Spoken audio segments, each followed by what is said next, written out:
like Carmen said, I'm Vidura. I'm also the brown version of the wizard character in all your favorite fantasy movies. I'm going for an ethnic Dumbledore, Gandalf the Brown kind of deal. No, also, it's weird. Sometimes people like to tell me I look a little bit like a chocolate Jesus. And it's a little confusing because isn't it more like historically accurate Jesus? I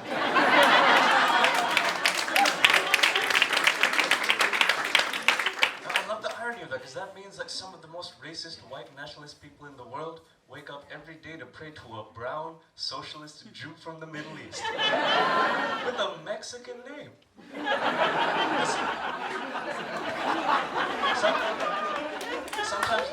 Sometimes they forget though. They forget. So if I'm bored on a Sunday morning, I'll put on my lucky loincloth and head down to my local church like, guess who's back? Not amused people. They're not. I get it though. I can understand. I imagine the resurrection, the pinnacle of Christianity. And an immigrant took that job too.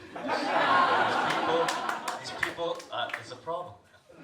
I'm from Sri Lanka, born and raised, and I moved to Berlin, and I've been dating a lot since I got here because, quite frankly, I need material white people can relate to, and you meet all sorts of people dating in this city. I was on a first date, and the first thing this girl asked me was, "So, does Sri Lanka have buildings?"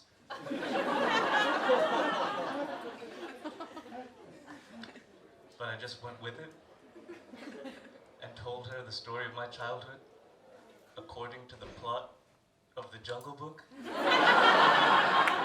Like I keep pictures of my dogs in my wallet. I just took them out like, so that's Mom. That's Papa. Oh, man. It's weird. The German girls were far more practical than I expected. This one girl, we got together around December, year before, and she broke up with me around the beginning of summer. Turns out she was just in it for the body heat.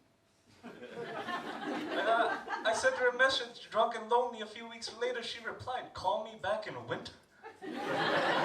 That's not even the worst one. I saw that she was really smart, getting her PhD, and I liked her because she used to ask me about home a lot, about Sri Lanka, about my culture, and it made me feel kind of special, you know?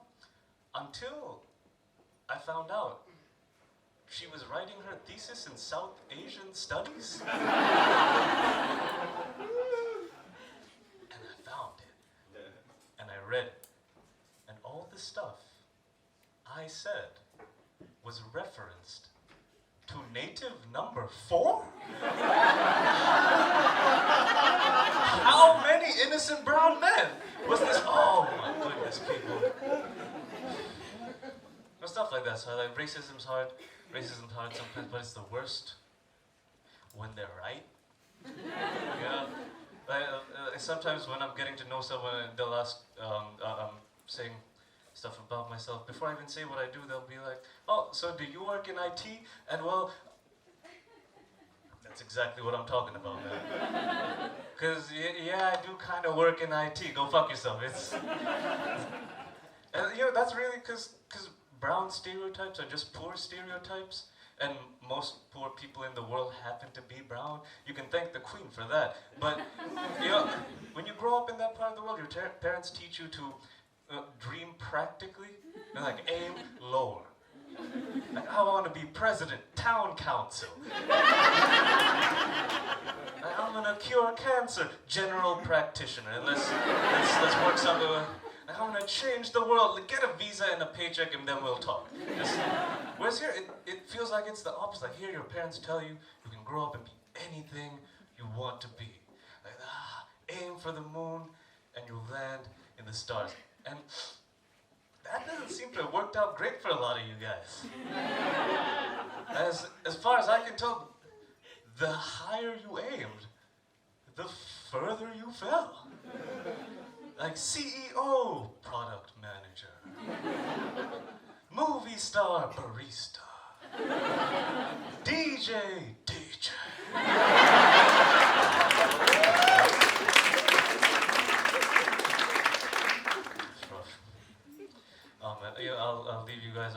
was introducing myself to someone a little while back, and I got to the part where I said that I'm from Sri Lanka, and they suddenly felt the need to tell me about this wonderful volunteering trip they just got back from through Sri Lanka. You know, they were on their gap year, like, you know, this great migration that European kids take between finishing school and never achieving anything in life. Where they visit all the countries that their countries used to own. You know, just take a break for a whole year, because growing up in a first world country is so hard. The avocado crisis of 2015, heroes, all of you. She took out her phone and started showing me pictures of her and her friends traveling through Sri Lanka in those poofy Aladdin pants you guys seem to like so much. Taking pictures in front of little children in villages. I wonder what would happen if I went to a kindergarten in Berlin, and started taking selfies with little German children. I tried to put that up on Instagram, just try and get a filter on it before the police show up. And that's been my time, people. You guys have been great. Good night.